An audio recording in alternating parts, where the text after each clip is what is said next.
اور اگر کوئی میت کے مرنے کے بعد ایصال ثواب کے لیے قرآن خوانی کرواتا ہے تو آپ بریلوی ہیں، آپ دیوبندی ہیں، آپ اہل حدیث ہیں، آپ جو بھی ہیں، ان تمام چیزوں سے 2 منٹ کے لیے باہر نکلیں اور یہ مکمل ویڈیو دیکھیے، اس کے بعد اس پر کچھ بات کرتے ہیں۔ کہتے ہیں کہ ہمارے عزیز فوت ہو گئے، وہ کہتے ہیں کہ اگر ہم کل خوانی وغیرہ نہ کریں تو رشتہ دار تانا دیتے ہیں۔ ایک طرف رشتہ دار تانا دیتے ہیں، ایک طرف حضور ناراض ہوتے ہیں، تمہاری مرضی جس کو راضی کرو۔ وہ بدعت ہے، بدعت کرو گے تو حضور ناراض ہوتے ہیں، نہیں کرو گے تو رشتہ دار ناراض ہوتے ہیں۔ اب پلڑے میں دیکھ لو، ایک طرف نبی ہے، ایک طرف رشتہ دار ہے۔ آدمی فوت ہو جائے، اس کی تعزیت میں لوگ کلخانی 40واں کرتے ہیں، اس بارے میں بتائیں۔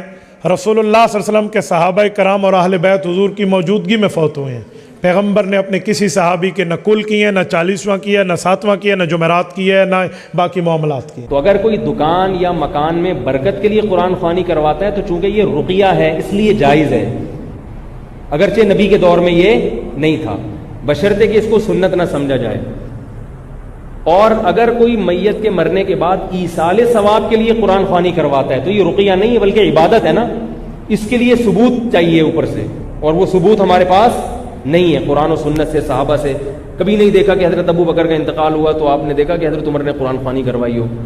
اس میں یہ ہے کہ جو جہاں ہے جیسے ہے اپنی طرف سے جو بھی میت کو پڑھ کے ثواب پہنچا دے یا صدقہ کر دے، اس کے لیے اجتماع کرنا، لوگوں کو بلانا، یہ عمل بدعت ہے۔ جمعرات کے دن 10 بجے ہم نے اپنے بچے کی قرآن خوانی، جس کو ختم شریف ہماری یہاں کے اس میں ماحول میں بولا جاتا ہے، تو جمعرات کو انشاءاللہ اس مسجد میں ہم اپنے بچے کے لیے قرآن خوانی اور دعا کا اہتمام کریں گے۔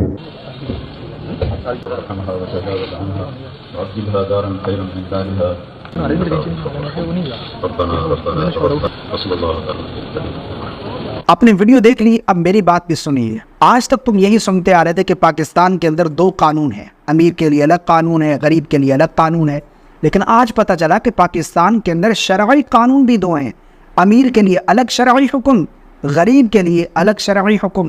ایک عمل اگر امیر کرے تو وہ جائز، اگر وہی عمل کوئی غریب کرے تو وہ ناجائز اور حرام بدعتی ہے، وہ جہنمی ہو جاتا ہے۔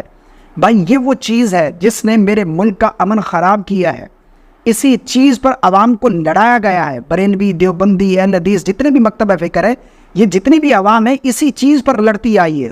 جنازے کے بعد دعا مانگنا جائز نہیں ہے، بدعت ہے، یہ جہنمیوں کا کام ہے۔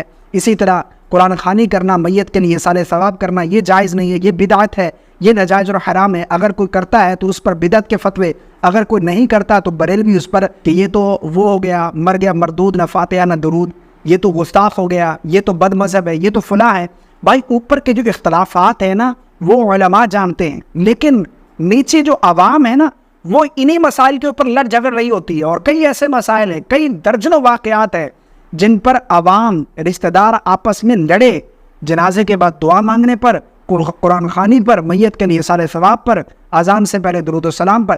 اس چیز نے عوام کو لڑایا ہے اور علماء نے اس پر فتوے جاڑے ہیں کہ جو اس طرح کرتا ہے اس کے پیچھے نماز نہیں ہوتی، اس کے گھر جانا جائز نہیں ہے، جو قرآن خوانی کرتا ہے وہ بدعتی ہے، اس کے ساتھ تعلقات قائم نہ رکھیں۔ بہت سارے واقعات ہیں آپ جو خود کرتے ہیں، جو اتنے بڑے بڑے اکابر، میں اس پر یہ نہیں کہتا کہ یہ کوئی عام شخصیت ہے، علماء دیوبند کی بڑی بڑی شخصیات میں ان کا شمار ہوتا ہے۔ تو اب میں کیا کہوں، عوام بہتر جانتی ہے۔ بہرحال آج اگر آپ کے سامنے کوئی اس طرح کی بات کرتا ہے تو آپ اسے روکیں کہ اس طرح کی چیزوں پر ہمیں نہ لڑایا جائے۔ یہ تمام وہ کام ہیں جو آپ بھی جائز سمجھتے ہیں۔ السلام علیکم ورحمۃ اللہ۔